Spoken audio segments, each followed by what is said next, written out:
12 अक्टूबर 1972 south America का एक देश उरुग्वे से एक छोटा चार्टर प्लेन FH-227D चिली के सेंटियागो के लिए टेक ऑफ करती है। इस प्लेन में old Christian club rugby team के फुटबॉल खिलाड़ी बैठे हैं। साथ में उनके कुछ दोस्त तथा परिवार के कुछ फैमिली मेंबर भी हैं। ये लोग कुल 40 की संख्या में हैं। इसके अलावा चालक दल के 5 लोग सवार हैं।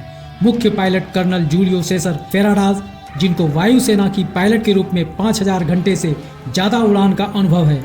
उनके साथ को पायलट लेफ्टिनेंट कर्नल दांते हेक्टर लागुरारा हैं। विमान को उड़ान भरे अभी कुछ ही देर हुआ है, तभी बड़ी तेजी से मौसम खराब होने लगता है। एंडीज की ओर से बड़ा तूफान शुरू हो जाता है। खराब मौसम को देखते हुए प्लेन को बीच में ही मेंडोजा में लैंड करा दिया जाता है।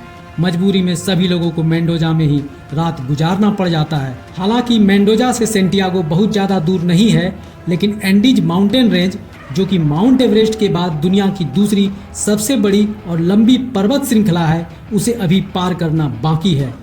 13 अक्टूबर की सुबह मौसम अभी भी साफ नहीं हुआ है। पायलट दोपहर तक मौसम ठीक होने का इंतजार करते हैं। दोपहर में लगता है कि मौसम में सुधार होने लगा है। पायलट को लगता है कि अब थोड़ी देर में मौसम पूरी तरह ठीक हो जाएगा। ये समझते हुए पायलट एक बार फिर से दोपहर के 2:18 पर सेंटियागो के लिए उड़ान भरते हैं। प्लेन को उड़ान भरे अभी 1 घंटा हुआ है। पायलट फेराडाज के लिए ये कोई पहली बार नहीं है। पहले भी वे 29 बार एंडीज की चोटियों पर उड़ान भर चुके हैं। जैसे ही विमान एंडीज के ऊपर पहुंचता है, बड़ी तेजी से पहाड़ बादलों से ढकने लगता है। बादल छाए रहने के कारण पायलट नीचे के इलाके की पुष्टि नहीं कर पाते हैं। उड़ान भरते हुए लगभग 1 घंटा से ज्यादा हो चुका है। दोपहर 3:21 पर पायलट को लगता है कि एंडीज की प्लांचेन दर्रा पार कर गए, इसलिए वे प्लेन को लैंड कराने के लिए सेंटियागो एयरपोर्ट के ATS से रेडियो पर संपर्क करते हैं। हम क्विरुको के ऊपर से उड़ान भर रहे हैं और नॉर्थ की ओर टर्न ले रहे हैं। हमारा लैंडिंग पोजीशन बताएं। ATS द्वारा विमान को 3500 मीटर तक नीचे लाने का निर्देश दिया जाता है। निर्देश मिलते ही पायलट प्लेन की अल्टीट्यूड को कम करना शुरू करते हैं। नीचे उतरते समय विमान में झटका महसूस होता है। रग्बी खिलाड़ी इस बात पर मजाक करने लगते हैं। तभी एक खिलाड़ी की नज़र खिड़की के बाहर पड़ती है। उसे ऊंची ऊंची पहाड़ की चोटियां एकदम करीब दिखाई पड़ता है। पायलट भी अचानक से ठीक सामने ऊंची पहाड़ियों को देख घबरा जाता है। तभी प्लेन का इमरजेंसी अलार्म बज उठता है। सभी यात्री भयभीत हो जाते हैं। इस घबराहट और हड़बड़ी में पायलट प्लेन को हाई ऑल्टीट्यूड पर ले जाने के लिए पूरी जोर लगा देते हैं, लेकिन इस कोशिश में प्लेन का पिछला हिस्सा पहाड़ की एक चोटी से टकरा जाता है। इस टक्कर में प्लेन का पिछला हिस्सा सीटों की 2 पंक्तियों के साथ अलग हो जाता है। 3 यात्री सीटों के साथ हवा में उड़ जाते हैं। कुछ सेकंड तक प्लेन हवा में रहता है। उसके थोड़ी देर बाद ही प्लेन नीचे गिरने लगता है। प्लेन का लेफ्ट विंग भी चट्टान से टकराकर अलग हो जाता है। कुछ और यात्री भी हवा में उड़कर गायब हो जाते हैं। फिर कुछ देर यूं ही विमान का आगे का पोर्शन ग्लेशियर पर 350 किलोमीटर प्रति घंटा की रफ्तार से फिसलता रहता है और प्लेन 2379 फीट नीचे जाकर एक चट्टान से टकरा जाता है। इस टकराव में पीछे की सभी सीटें फर्श से उखड़कर आगे के हिस्से से टकरा जाती है और कॉकपिट कुचल जाता है। यहाँ से शुरू होती है दिल को दहला देने वाली एक ऐसी त्रासदी जिसकी कल्पना भी आप नहीं कर सकते। नमस्कार, फैक्ट्स डायनेमिक चैनल के इस एपिसोड में आपका स्वागत है। अभी तक आपने चैनल को सब्सक्राइब नहीं किया तो सब्सक्राइब कर लें, ताकि नेक्स्ट वीडियो की नोटिफिकेशन आपको मिलती रहे। वीडियो पर वापस आते हैं। जब हवाई जहाज का ढांचा बर्फ के चट्टान से टकराया तो सभी सीटें फर्श से उखड़कर एक झटके के साथ आगे की ओर टकराई।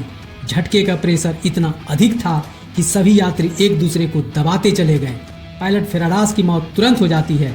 को पायलट कॉकपिट में बुरी तरह फंस जाते हैं, जो निकल नहीं पाते और अगले दिन मौत हो जाती है।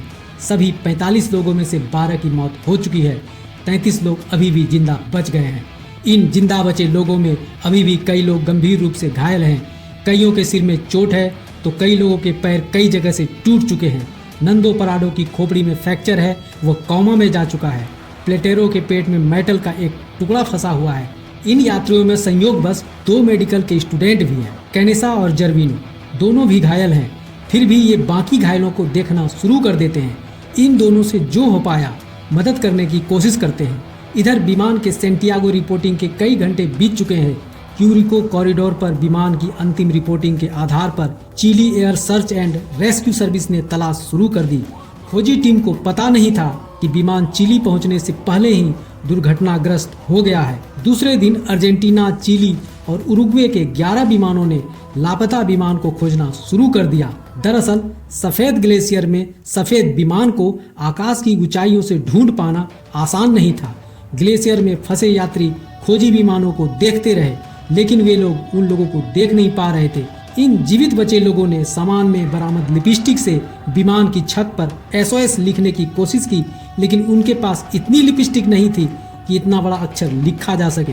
फिर वे बैग तथा अन्य चीजों की मदद से बड़ा सा क्रॉस बनाते हैं, लेकिन बचाव दल का ध्यान अपनी ओर खींचने में असफल रहते हैं। बचाव दल के खोजी अभियान को 8 दिन बीत चुके हैं। खोजी दल के लोगों ने मान लिया होगा कि उन लोगों के जिंदा बचने की कोई संभावना नहीं।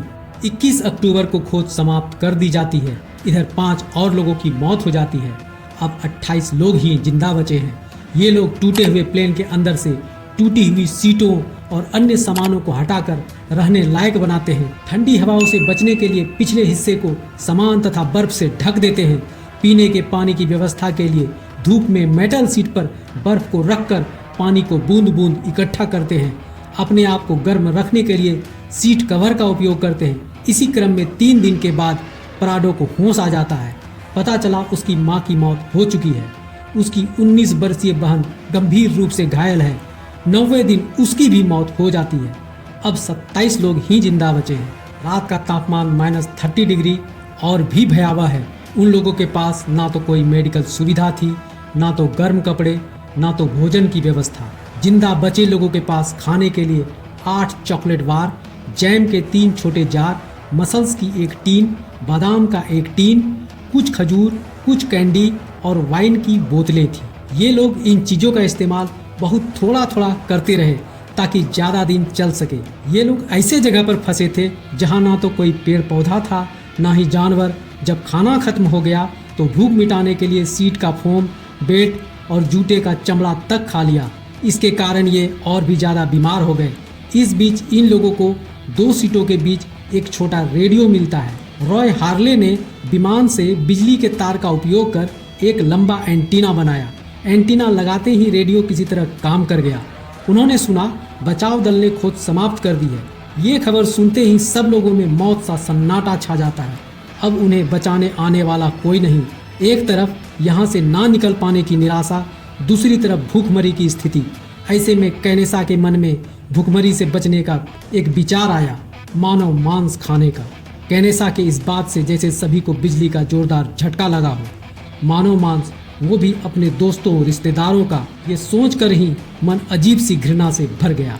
बचे हुए लोग ये जान रहे थे कि उन्हें खोजना बंद कर दिया गया है। अगर कुछ नहीं खाया तो मौत निश्चित है। ऐसे में कैनेसा हिम्मत जुटाकर कांच के एक टुकड़े से एक मृत शरीर से मांस का एक छोटा टुकड़ा काटता है और खाता है। लोग एक दूसरे को देखकर मांस खाना शुरू कर देते हैं। कुछ लोगों ने तो कई दिन तक कुछ खाया ही नहीं, लेकिन जब भूख बर्दाश्त से बाहर हो गया तो मजबूरी बस लोगों ने मांस खाना शुरू कर दिया। पहले तो उन लोगों ने चमड़ा, मांस और चर्बी ही खाया, फिर बाद में हृदय, फेफड़ा और मस्तिष्क भी खा गए। ये त्रासदी का तो महज ट्रेलर मात्र था।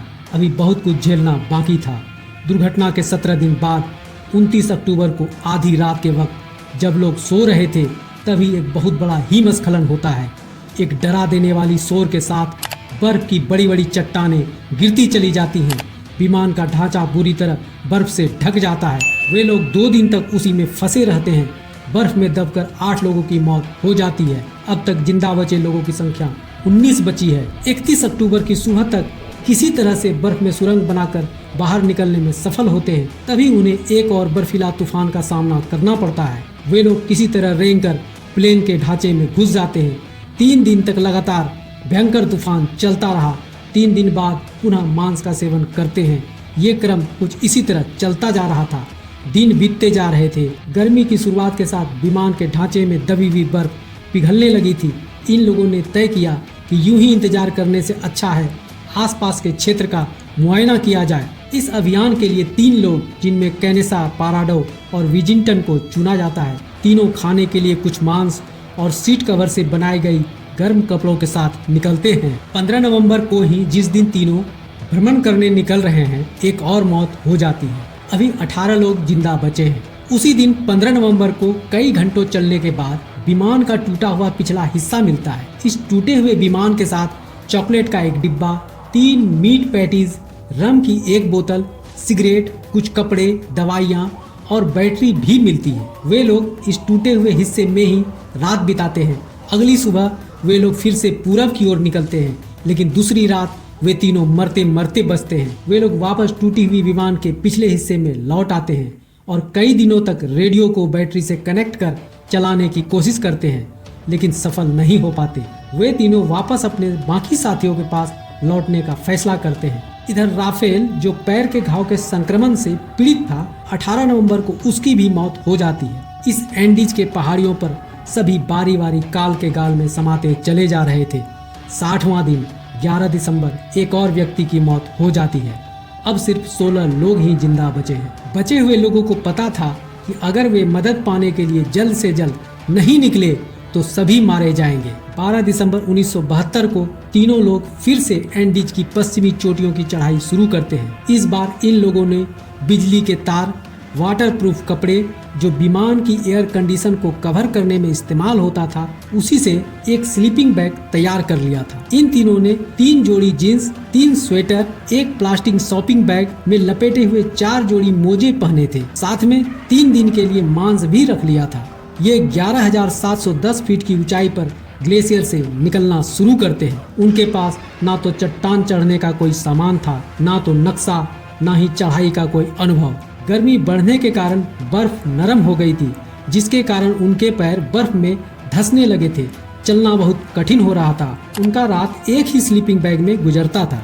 रास्ते में बर्फीली तूफानों का भी सामना करना पड़ रहा था। चढ़ाई इतनी धीमी और थका देने वाली थी कि बेस कैंप के लोगों ने उन्हें 3 दिनों तक चढ़ते देखा। तीसरी सुबह 14,774 फीट की चोटी को पार करते हुए उन्हें लगा कि हरी भरी घाटी दिखेगी, लेकिन यहाँ तो हर दिशा में अंतहीन बर्फ ही बर्फ नजर आ रहा था। उन्हें एहसास हुआ कि उनके बचाव अभियान में अपेक्षा से कहीं अधिक समय लगने वाला है। उन्होंने फैसला किया कि विजिंटीन को वहीं से वापस कैंप लौट जाना चाहिए, ताकि यात्रा में 2 लोगों को पर्याप्त भोजन मिल सके। कैनेसा का भी हिम्मत टूटता जा रहा था, लेकिन पाराडो ने कैनेसा का हौसला बढ़ाते हुए कहा, हो सकता है कि हम अपनी मौत की ओर चल रहे हो, लेकिन मैं अपनी मौत का इंतजार करने के बजाय उससे मिलना पसंद करूंगा। कैनेसा ने हिम्मत जताते हुए सहमति व्यक्त की, हम बहुत सह चुके हैं, अब चलो एक साथ मरें। पाराडो को पश्चिमी छोर पर नीचे 2 छोटी चोटियां दिखाई देती हैं, जो बर्फ से साफ थी। अब उन्हें लगने लगा कि ये घाटी पहाड़ों से बाहर निकलने का रास्ता है। नीचे उतरते समय वे दूर तक घाटी को देखते हुए चलते जा रहे थे। पाराडो और कैनेसा 7 दिन तक पैदल चलते हुए सकरी घाटी तक पहुंचते हैं। वे धीरे धीरे नदी के किनारे उतरते जा रहे थे। इस यात्रा के 90वें दिन उन्हें कुछ गायें दिखाई दी। दोनों बुरी तरह थक चुके थे, इसलिए उन्होंने वहीं आराम करने का फैसला किया। वे आग जलाने के लिए लकड़ियां इकट्ठा करने लगते हैं। तभी नदी के दूसरी ओर घोड़े पर सवार 3 लोग दिखाई देते हैं। पाराडो ने आवाज लगाई, लेकिन नदी के शोर में उन्हें कुछ सुनाई नहीं दिया। लेकिन उन लोगों ने दोनों को देख लिया था। वे उन दोनों को इशारों में दूसरे दिन आने का कहकर चले जाते हैं। अगले दिन वह आदमी लौटा और एक कागज पेंसिल पत्थर में बांधकर पाराडो की ओर फेंक दिया। पाराडो ने उस कागज पर मैसेज लिखकर वापस उसी आदमी की ओर फेंक दिया। मैसेज पढ़कर वह समझ गया कि वे उसी दुर्घटनाग्रस्त विमान के यात्री हैं। उसने उन दोनों के लिए कुछ रोटी फेंकी और मदद लाने के लिए पश्चिम की ओर चला गया। रास्ते में उसने कुछ लोगों को इन दोनों के बारे में बताया और वह पुलिस को जानकारी देने चला गया, जहां पुलिस ने चिली सेना की 19वीं इन्फेंट्री रेजिमेंट को जीवित लोगों की खबर दी।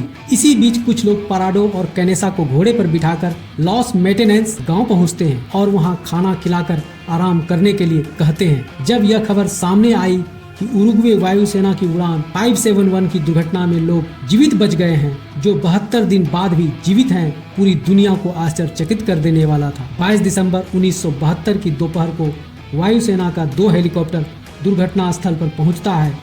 ऊंचाई और वजन सीमा के कारण सिर्फ 6 लोगों को ही ले जाने में सक्षम हो पाते हैं।